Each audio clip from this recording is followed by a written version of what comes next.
Welcome to the Elite Level podcast. I'm your host, Alex Elaine, and this is the podcast where we explore how elite level performers think, act, and operate. As always, if you're watching this on YouTube, if you could please like, comment, share, and subscribe, we'd really appreciate that support. And if you're listening on any of the podcasting platforms, I'd really appreciate a 5-star review. Now, as always, we've got an absolutely phenomenal guest, a bit of a throwback in terms of my past. Carmen, it's phenomenal to see you. Oh, thanks for having me. Really excited to be here. Absolutely. So, Carmen, for those of the people out there that don't know who you are, if you could tell us about yourself, some of your career highlights and your background in 2 minutes or less. Yeah, brilliant. So, Carmen Osman, I have been in sales for most of my life. Started out as a bit of a hustler and in printing and the printing managed print services, so telephony, telecoms, and actual printers, copiers, and did that for about 14 years and have more recently moved over into the tech space. So I'm now an account executive for Get, which is really transforming the way we manage global transportation. So it's a really exciting time, and it's really been a big shift in my career and moving into more of an unknown space, but something I'm super excited about and have really refound a passion for what I do and trying to re-navigate how I sell and changing the way that I operate. So very exciting time. Absolutely. It sounds phenomenal. And there's so much to unpack with this story, Carmen, because a lot of people won't know that we used to work together. And actually, the company that we both worked at, Danwood, was my first ever real, let's say, hardcore sales role, right? Being a young man going out there and trying to make it happen. So I want to spend some time actually on your earlier years. I believe your sales career actually started in South Africa, if my LinkedIn research is any good. So let's maybe start there, understand more about some of those early years, how you got into that first role, and then the transition over to London. Yeah, brilliant. So as you rightly say, I'm from Cape Town. Originally, I was born and bred there. I moved to the UK when I was 11 with my family, and I did all my schooling here. And when I was 16, my parents decided to go back. And at the time, I was just starting my A-levels and sixth form, and being the independent that I've always been, I said, well, I'm not coming with you. I want to stay here. And my parents were kind of stuck in a position where, what do we do? Do we leave her, or do we make her go with us against her will? And I think I'm talking about that because it's kind of formed, I think, who I am, or the resilience that I had to kind of deal with at such a young age. But I, at 16, decided I'm staying, and my parents, I had godparents here, but I was effectively on my own, had my own place, and I had to get on with my sixth form and my A-levels, which I passed, and then at the time decided to go back and join them. So I was only 18, but went back to South Africa and continued my further education, but decided at that point to move into my career in printing, which was never really what I intended to do. I always wanted to be in sales, and I always wanted to work for a big company and a bit of a blue chip. And that's where I ended up moving into the print space, which is, like I said, was never intended.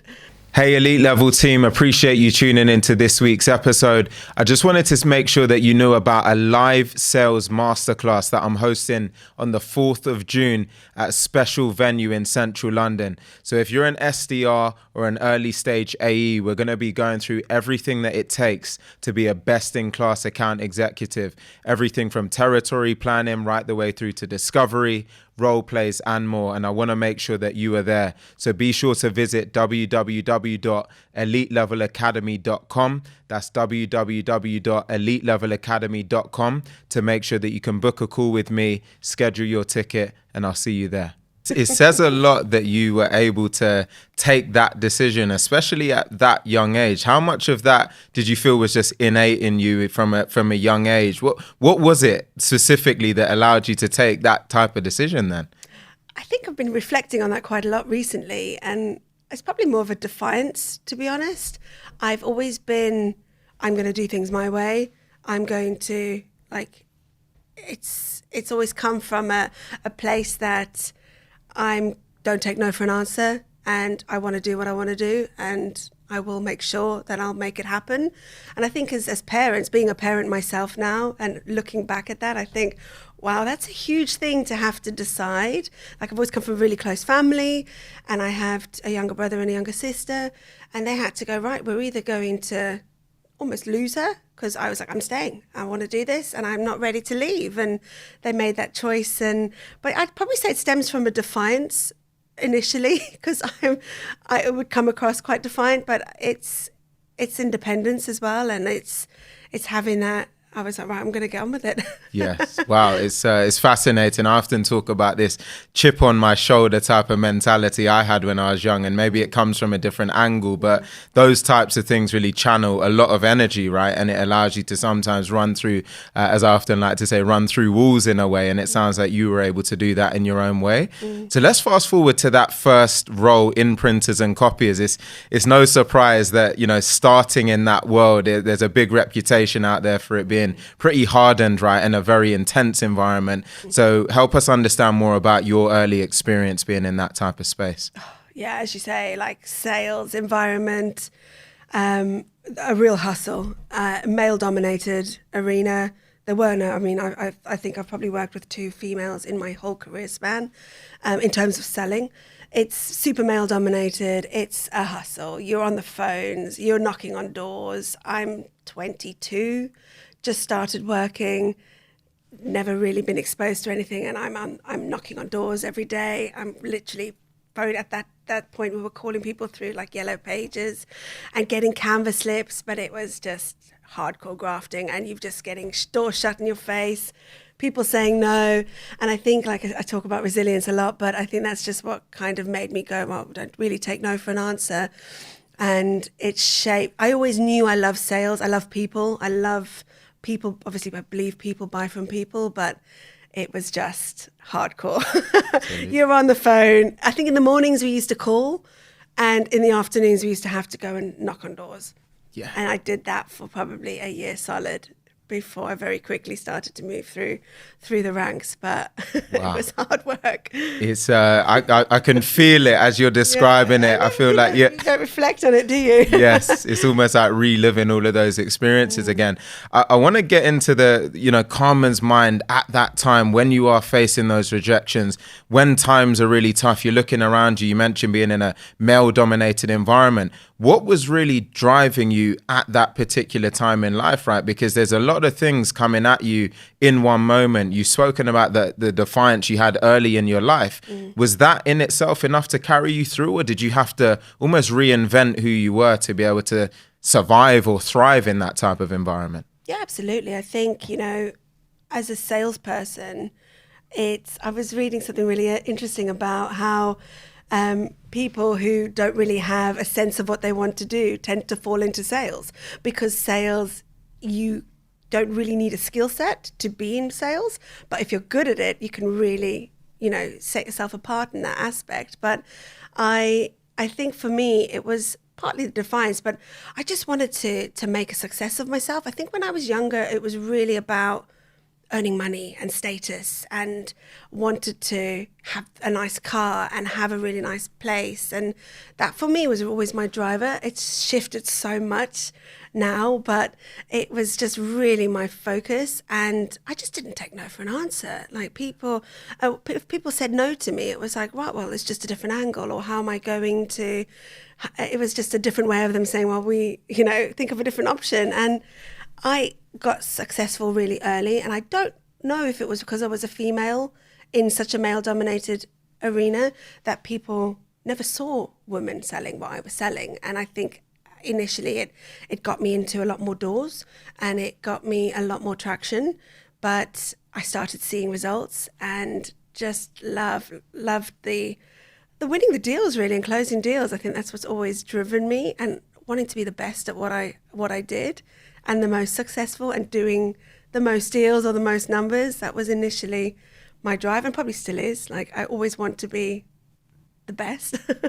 Absolutely. And it says a ton, right? I think back to also being in that position and the hunger, the sheer drive, the aptitude that I had at that time was like nothing else, right? You just wanted to get after it every single day. And we were speaking off camera about the fact that, you know, during that particular time, I think it was the best way that certainly I could have started my career, because as difficult as it was and as intense as it was, I don't want to say everything becomes easy after that, but that type of conditioning meant that everything else that came after that almost felt like water off a duck's back in a way, right? And going through the many different experiences that followed.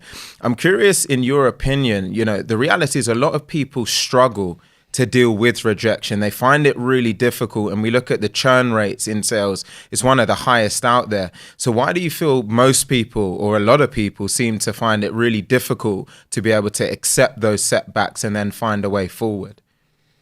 I think now, you know, we talk a lot about mental health and people. And I think especially as a woman, I'm not emotional with things like that. Things like that don't seem to bother me that much. I obviously care about certain things, but you know, if someone says something to my face, or I let it wash, and I can quite easily pick myself back up, because it's such you've hit the nail on the head. It's conditioning, right, for the future, and to do what we did, or even that kind of hustle every day, and to get up and go, yeah, you have bad days and you think, well, I don't want to pick up the phone, or I just really don't want to do this. But I think the success, or when you start to see the benefits, or in my case, it was commission, right? And earning really good commission, that made such a big difference. And that's the hunger that got me to get up. But we talk about mental health or emotional. I think I've always been really good at separating. You know, things like that don't seem to bother me too much. Yeah. I'm quite unemotional with, you know, business is business. It's, no, okay, fine, right, how are we going to do this, or a different angle, or move on to the next. It's never been something that's bothered me too much. Yeah, no, and it's really interesting when you say that, because if I was a listener, my question would then be, what advice could someone like Carmen give me if I don't feel that way, right? Because a lot of the way you describe that, it almost seems like part of that innate piece in you allowed you to just get over these things. But I guess there's other people out there that maybe think sales is for them, but they're just struggling. Are there any almost actionable points where you'd say, why don't you try this, or a specific way that you've thought about reframing things to help people be able to move forward and deal with the adversity? Because it's inevitable in this space, let's be honest. Yeah, it's a difficult question, because obviously sales is rejection, right? You go in to get rejected. I think it's more so now, like framing how you learn or you develop yourself as a person, so that you have those tools that you can negotiate and use those skill sets to deal with that rejection, and deal with those objections, you know, from a place of education. So you really know what you're dealing with, and you in a position of power. So we're sitting down, we're negotiating, but you have the tools in your armory to put yourself in that position of power, which gives you that confidence, I think, as a salesperson that you need, because it's knowledge is power, right? And it allows you to sit down with someone if they say, no, right, I've got these, I can object with these comments. And it's really about education and educating yourself, even as a salesperson, you know, different tools and things that you can use. And as over your career, I think you just get better and better at dealing with the objections, and more importantly, negotiations, because that's what's going to give you that power to kind of sit down and feel confident enough to deal with that, and not let it get you down. Because I think that's the key. It's easy to go, oh, that was tough, I don't want to do that again, I'm going to find something else. But if you have those tools, you'll be able to pick yourself back up and get that confidence. For sure. It's almost like embracing that discomfort, right? You know, I often say you need to walk towards uncomfortable situations, because that's where your growth zone is. And, you know, when it comes to successes and failures, in a way, I sometimes describe it as a staircase, right? And if you think of 100 steps to get to that outcome that you want, whether it's a success or a failure on each step, it's ultimately still taking you a step closer to that end state that you want to get to. So I almost say, don't almost obsess over whether it's a perceived failure or whether it's a big win. It's just another step that's getting you closer to that end state. So I think that's something else for people to think about. Now, Carmen, 14 years is a long time, right? Certainly in the printing and copying space, I'm sure there's been some form of evolution. I know me, myself, I did it for the year and then I started moving on and getting into tech pretty quickly. But you stayed in that space for a long time. So natural question is, why did you, and what evolution did you see over that time? Oh, that's a tough question, because I had a lot of progression quite quickly. So I moved very quickly. So I think for me, I get bored being stagnated. And as you say, like, I did that for such a long time. That contradicts my personality or who I am. But I was fortunate enough to move. And I ended up, when I was working with you at Downward, I think in 4 years, I moved quite quickly into management, and then had an opportunity to be involved in a startup and really start things all over again, but almost in a sense go right back to when I was starting, which at the time I thought, what am I doing? This is ludicrous. I had already established myself as a manager. I was running successful teams, and I was asked to be involved in a startup with 7 of us initially, and we did exactly the same thing again. I remember sitting in a room in London, and I think I was 27, 28, and phoning and starting. But again, I had the skill set to maybe do that quite quickly. And we did that for a long time until we built the business and eventually had 4 offices, and there were 60-odd staff. And I think it was the hunger that kept me going and the passion for selling and people. And I was working with great people at the time. But then I think I did that for eight years in total. But my life changed. So I've got 2 small children. So the latter part of that was flexibility almost, because I could do this job really well and really easily, and it allowed me to work part-time for a period. And I think that's where the shift started coming, is I went back after having my son, and I was like, I've changed and I need more, and I'm hungry for a new challenge.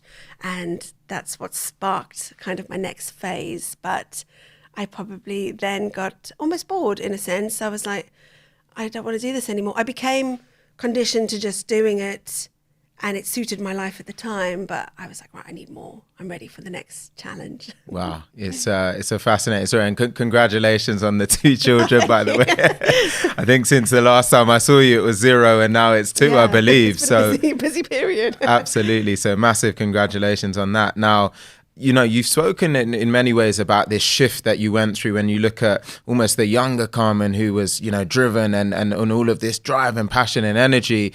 Then this phase where maybe your priorities changed slightly, or the way you were thinking about it. And it sounds like you're pulling a bit more now from that Carmen from many years ago that had that drive and wanted to take things further. So be good just to hear your own thoughts on your evolution from a mental standpoint, you know, from that Carmen back then to maybe the one at the point you became a mother to where you feel you're at right now. Yeah, of course. So it's kind of transitions into the company that I'm working with now, which is really transforming the way they work or the culture. And initially it was really appealing for me because obviously your priorities do change. I still want to earn really good money, but I have a family. I want to be able to see them. I mean, if I'd stayed where I was, I wouldn't see my kids.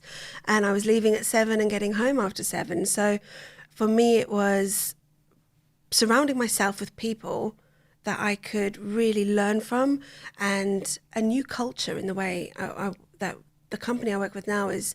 They're culturally different. They give you the last Friday of every month off. So but it almost drives you to work harder, because I know that I can put the hours in wherever I need to. So I can put my kids to bed and then I can log on in the evening. And I want to do that because I'm around people and leaders that are changing the way that things are working. I've never worked for a company like that, and I don't know if that's quite common in the tech space, but for me it's like a revelation. I've never ever experienced that. I've worked for really old school kind of men who are just sit on the phone, do your numbers, work from 8 till 6, and obviously my life has changed. But now I'm just really surrounded by really interesting people, and I'm learning so much. The hunger's still there. It's almost reignited the hunger for me because I'm now in a new sales. I really want to prove myself, and I'm only probably 5 months into this new path, but I'm all about the numbers again,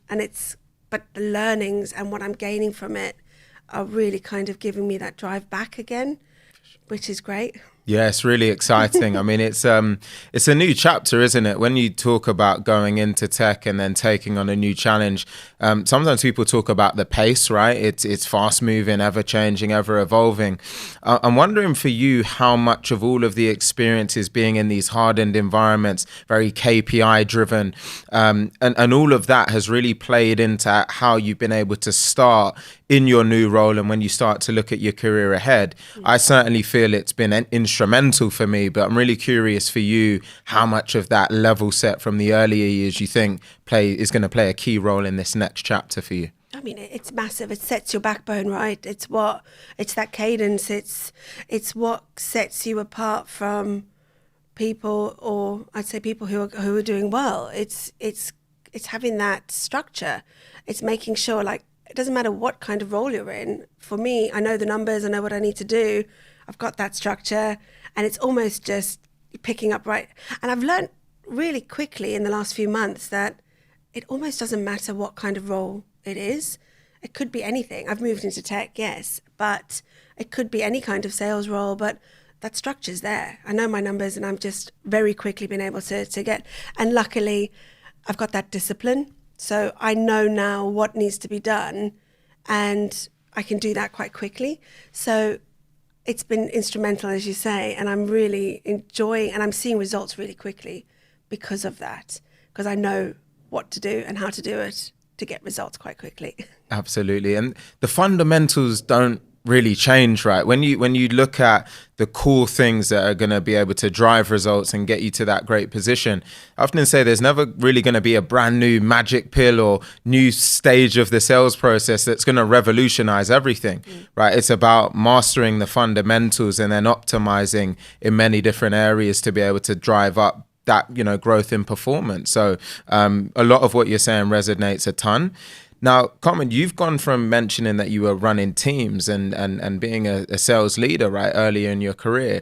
You've now made that transition where, as I understand it, you're an individual contributor at this stage. So just curious to know more about what that experience has been like, going from a leadership role, into an individual contributor role, what that experience has been like overall. And then when you look ahead, whether, what kind of path you now see for yourself in that regard. Yeah, well, it's a good question, because in my mind, I was like, I want to get back into management. I really want to grow.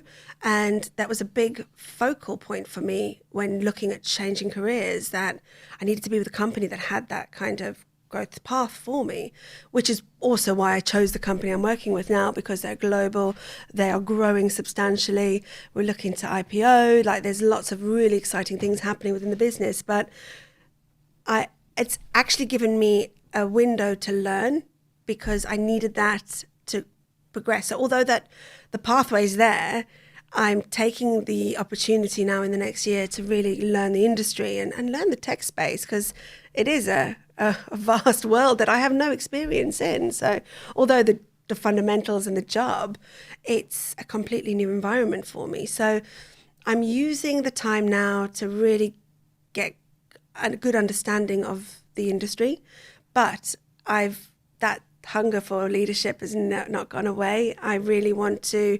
I'm getting older now, and I really want to work with good leaders, and I really want to challenge myself and learn from the best.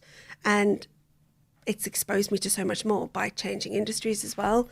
But I feel like I'm in a really good place to not only be an individual contributor and earn good money, but I am exposed and I'm working with people that will really help change and shape my career moving forward. Absolutely, absolutely. And, I got to observe you in action as, your career developed. You has always been a great support. So I was always humbled and grateful for that. But, part of course, being an effective leader is that development of talent, right? And being able to take talent from where they are to driving fantastic results. So I'd love to get your thoughts around, getting the best out of talent. And also, again, when we look at the way things maybe used to be compared to now, that sense of pace, urgency, some of the tools available. You spoke about leveraging the yellow pages, whereas now we've got all of these fun sales engagement tools. So through all of that, the question is really, what things do you really focus on and prioritize when you think about developing talent, especially in this era that we find ourselves in now? I think it goes back to flexibility as well, right? So when I started working, it was just numbers. You have to be in the office. You have to be there at 8 o'clock. You have to leave when your boss leaves. And the world is changing, especially as a woman with a young family. You do want that sense of flexibility. So I was reading something really interesting. Managers set goals and objectives, and leaders lead people. And they work with people to make sure that your team is almost better than you. You want to employ people that are better than you, that you can learn from, that can help you grow and grow as an organization. And I think by having that flexibility, you're going to get the most from people. The world is changing. Everyone's working on a hybrid level. And it's really become apparent to me in the last few months because I was never exposed to that. But it's working with those people and making sure that you can get the maximum results from them by, making sure that they're enjoying their job. And you want to get up, you want to love what you do. And work shouldn't feel like work if you're enjoying what you're doing. And I think that's, as a leader or as working with good leaders, I've experienced that on the other side now, where I want to do the best. I want to work harder than I would. I log on in the evenings because I love what I'm doing and I want to. And that's what's driving my success forward. Yeah. And that's what I would expect to do as a leader as well. Yeah, it's very powerful. And it's funny because anyone who knows me knows I'm a massive combat sports fan. So I always talk about analogies to do with that. And, Tyson Fury just had a great fight very recently. And, he said he's retiring now. And, he didn't specifically say he's fallen out of love with the sport. But I think there was certain parts thematically in what he was saying was that he's reached a certain height. He's achieved a lot of the things that he wanted to. Now it's time to just step back, spend time with his family, and maybe a little bit of that love has gone away. So with you, Carmen, I'm always quite fascinated about how that love and that kind of burning ember is still as strong as it is, because I think many people that maybe would have had the amount of tenure that you've had, and especially doing 14 years specifically in the print game, might have started saying, you know what? Maybe now's time that I want to just ease off the gas a little bit or take on a role that's a bit more status quo. What is it in you that means that you still love this and you still want to run at this at such a pace? I'm smiling because it's the hustle, right? I think a salesperson is a salesperson. For me, it's about closing deals and winning business. And I don't think that's ever going to go away. I think that's just fundamentally who I am. I have now got small children. I want to set an example. I want to show them that you can work really hard. You can put yourself out there. You can get what you want. But I did lose it, in answer to your question. I lost it massively towards the end of my career. I don't know, obviously stepping away and having the kids, but I was starting to feel I'm not learning. I'm not growing as a person. I'm not getting that development. I was just ticking boxes. And I got to a point where I was like, right now, I feel like I need to grow more, and I need more as an individual. I did a lot of started working with coaches and like development and personal development. And I was like, I need more than I'm getting now. And that's almost in a way reignited my passion for this. The passion never went, but I think by changing careers and moving into a new space, I'm getting that development, that personal development that I was craving, but it's also reignited the passion for sales. And with that, obviously, everything else comes. But it's an exciting time for me to see what the future holds, to be honest. Absolutely. And, a big part of why I love to do the podcast face to face is because you can see reactions, you can feel it. And I can really feel the passion coming from you, right? I can feel that, you're really happy about the place you're in and the things that you're doing right now. So I think that says a ton. If you had that opportunity to go back and speak to the Carmen that was 16 and have that conversation with all of the wisdom that you have now and all of the career experiences that you've had now, what would you really be saying to that Carmen about how you'd go and navigate your career, how you'd go about making decisions? Would you write the book in exactly the same way, or would you write a few chapters differently? I think my early parts, definitely not. Like, just keep going for it. Don't take no. And just, I was all about focus and head down and just proving myself, really. I think especially as a woman in the industry, it was... Initially, I don't think people took me very seriously, and I was just like, I'm going to get this. I want to make sure that I'm proving myself, and I can do this job, and I can do this job better than all the men in the room. And it was really important to me. I think early years I was just going for it, and like I said, I developed really quickly. I think towards the latter, I stagnated. I became comfortable, and that's where I should have been braver, and I should have just taken a leap, because now I'm kicking myself going, why did I not do that ages ago? Everything happens for a reason, and it served me a purpose, and it served me well while I was having the children. But I'm kicking myself now, not that I regret anything, but I think I would have just said, be brave, take the jump. You've got that option and you're not going to regret it. What's the worst that can happen, right? It's like with sales. What's the worst that can happen? They say no, you move on. So I'd probably say, just be a bit braver, go for it. Absolutely. It's a great mentality to have. And as you say, these are all experiences, and they've ultimately got you to the point where you've now been able to step into something that it maybe seems like this was the right time for you. So everyone's journeys and the way that they navigate and operate are different, but it's been your journey and it's been the thing that's worked out really well for you. There's a couple of other areas I want to touch on before we start to get close to rounding off, but resilience is been thematic throughout this entire episode. And so when it comes to you, when you think about resilience either being a default or something that can be built, just want to get your perspective on, do you feel that resilience is something that can actually be built in someone? And if so, how can they go about building resilience? The answer would be yes, because I think for me, from such a young age, I was almost forced to be independent and be resilient, and I had to pick myself up, and there was no one around to help, or I had to just make sure that I was going to succeed. I was literally on my own. Obviously, my parents had moved, so for me, that was built in at a really young age. But I think it comes back to confidence and having that knowledge, that power that's going to give you that resilience to be able to stand up for yourself and for any setbacks that you're, especially in a sales environment. It goes back to what I was saying earlier. If you've got that confidence or that belief in what you're doing and those goals, right? You set those goals for yourself and you want to make sure, and it's how important those things are to you, because that's what's going to build your resilience, and it's what's important to you. And my journey and what mattered to me, especially like I said, as a young person, was status, it was money, it was all about making sure I could get that. But that's not important to a lot of people. And it's setting those goals, because once you've set those sights for yourself, nothing's going to stop you. And that's what's going to build your resilience. And that's what's going to push you forward. And that's what's going to make you, when someone says no, you're going to get back up, dust yourself off, and you're going to keep pushing. So I think, yes, it definitely is built, but it's down to you as a person and how much you want things, really. Absolutely. Just taking it all in. Right now, I feel unstoppable. So appreciate you instilling that in me.